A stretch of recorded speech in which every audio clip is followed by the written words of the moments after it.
नमस्कार दोस्तों, आप सभी का एक बार फिर से स्वागत है आपके अपने चैनल द स्टोरी टेलर पर।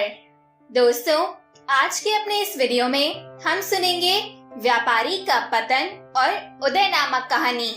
कहानी को शुरू करने से पहले अगर आप सबने अब तक हमारे चैनल को सब्सक्राइब नहीं किया है तो जल्दी से हमारे चैनल को सब्सक्राइब करें, बेल आइकन जरूर प्रेस करें और हाँ, अगर आपको हमारा ये वीडियो पसंद आए तो इसे ज्यादा से ज्यादा लाइक और शेयर करना ना भूलें। वर्धमान नामक एक शहर में एक बहुत ही कुशल व्यापारी रहता था। राजा को उसकी क्षमताओं के बारे में पता था और इसलिए उन्होंने उसे राज्य का प्रशासक बना दिया। अपने कुशल तरीकों से उसने आम आदमी को भी खुश रखा था और साथ ही दूसरी तरफ राजा को भी बहुत प्रभावित किया था। कुछ दिनों बाद व्यापारी ने अपनी लड़की का विवाह तय किया। इस उपलक्ष्य में उसने एक बहुत बड़े भोज का आयोजन किया। इस भोज में उसने राज परिवार से लेकर आम प्रजा तक सभी को आमंत्रित किया। भोज के दौरान उसने सभी को बहुत सम्मान दिया और सभी मेहमानों को आभूषण और उपहार दिए। राजघराने का एक सेवक जो महल में झाड़ू लगाता था, वह भी इस भोज में शामिल हुआ, मगर गलती से वह एक ऐसी कुर्सी पर बैठ गया जो राज परिवार के लिए नियत थी। यह देखकर व्यापारी आग बबूला हो गया और उसने सेवक की गर्दन पकड़कर उसे भोज से धक्के देकर बाहर निकलवा दिया। सेवक को बड़ी शर्मिंदगी महसूस हुई और उसने व्यापारी को सबक सिखाने की सोची। कुछ दिनों बाद एक बार सेवक राजा के कक्ष में झाड़ू लगा रहा था। उसने राजा को अर्ध निद्रा में देखकर बड़बड़ाना शुरू किया। इस व्यापारी की यह मजाल कि वह रानी के साथ दुर्व्यवहार करे। यह सुनकर राजा अपने बिस्तर से कूद पड़ा और उसने सेवक से पूछा, क्या यह वाकई में सच है? क्या तुमने व्यापारी को दुर्व्यवहार करते देखा है? सेवक ने तुरंत राजा के चरण पकड़े और बोला, मुझे माफ कर दीजिए, मैं पूरी रात जुआ खेलता रहा और सो न सका, इसीलिए नींद में कुछ भी बड़बड़ा रहा हूँ। राजा ने कुछ बोला तो नहीं, पर शक का बीज तो बोया जा चुका था। उसी दिन से राजा ने व्यापारी के महल में निरंकुश घूमने पर पाबंदी लगा दी और उसके अधिकार कम कर दिए।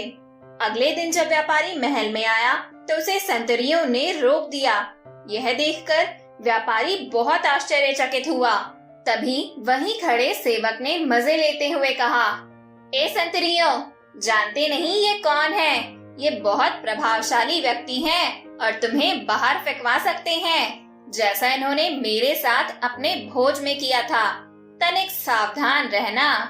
यह सुनते ही व्यापारी को सारा माजरा समझ में आ गया। कुछ दिनों के बाद उसने उस सेवक को अपने घर बुलाया, उसकी खूब आवभगत की और उपहार भी दिए। फिर उसने बड़ी विनम्रता से भोज वाले दिन के लिए क्षमा मांगते हुए कहा कि उसने जो भी किया गलत किया। सेवक खुश हो चुका था। उसने कहा कि न केवल आपने मुझसे माफी मांगी, पर मेरी इतनी आवभगत भी की। आप चिंता न करें, मैं राजा से आपका खोया हुआ सम्मान वापस दिलाऊंगा। अगले दिन उसने राजा के कक्ष में झाड़ू लगाते हुए जब राजा को अर्ध निद्रा में देखा तो फिर बड़बड़ाने लगा, हे भगवान, हमारा राजा तो ऐसा मूर्ख है कि वह गुसल खाने में खीरे खाता है। यह सुनकर राजा क्रोध से भर उठा और बोला, मूर्ख सेवक, तुम्हारी ऐसी बोलने की हिम्मत कैसे हुई? तुम अगर मेरे कक्ष के सेवक न होते तो तुम्हें नौकरी से निकाल देता। सेवक ने दोबारा चरणों में गिरकर राजा से माफी मांगी और दोबारा कभी न बड़बड़ाने की कसम खाई। उधर राजा ने सोचा कि जब यह मेरे बारे में ऐसे गलत बोल सकता है तो अवश्य ही इसने व्यापारी के बारे में भी गलत ही बोला होगा, जिसकी वजह से मैंने उसे बेकार में दंड दिया। अगले दिन ही राजा ने व्यापारी को महल में उसकी खोई हुई प्रतिष्ठा वापस दिलवा दी। दोस्तों, इस तरह हमारी आज की ये कहानी भी यहीं पर खत्म होती है। पंचतंत्र की हर कहानियाँ हमें जीवन का व्यावहारिक पाठ पढ़ाती हैं और यह कहानी भी हमें दो अद्भुत सीख देती है। पहली ये कि हमें हर किसी के साथ सद्भाव और समान भाव से ही पेश आना चाहिए, चाहे वह व्यक्ति बड़े से बड़ा हो या छोटे से छोटा। हमेशा याद रखें, जैसा व्यवहार आप खुद के साथ होना पसंद करेंगे, वैसा ही व्यवहार दूसरों के साथ भी करें।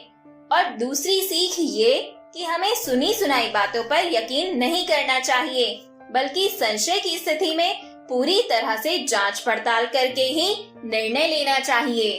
और अब बारी है आपकी लाइफ के लिए मेरी एक छोटी लेकिन इम्पोर्टेंट एडवाइस की। किसी का दर्द देखकर जो आंखों में आंसू आ जाते हैं, ये गुण आपको कमजोर नहीं, एक अच्छा इंसान बनाते हैं। तो दोस्तों, अपने जीवन में हमेशा एक बेहतर इंसान बनने का प्रयास करिए और मेरे साथ मिलकर एंजॉय करते रहिए मेरी इंटरेस्टिंग ऑडियो टेल्स। हम सब फिर मिलेंगे नेक्स्ट वीडियो में एक और दिलचस्प कहानी के साथ। Till then, keep listening and don't forget to like, comment, share and subscribe. Thank you.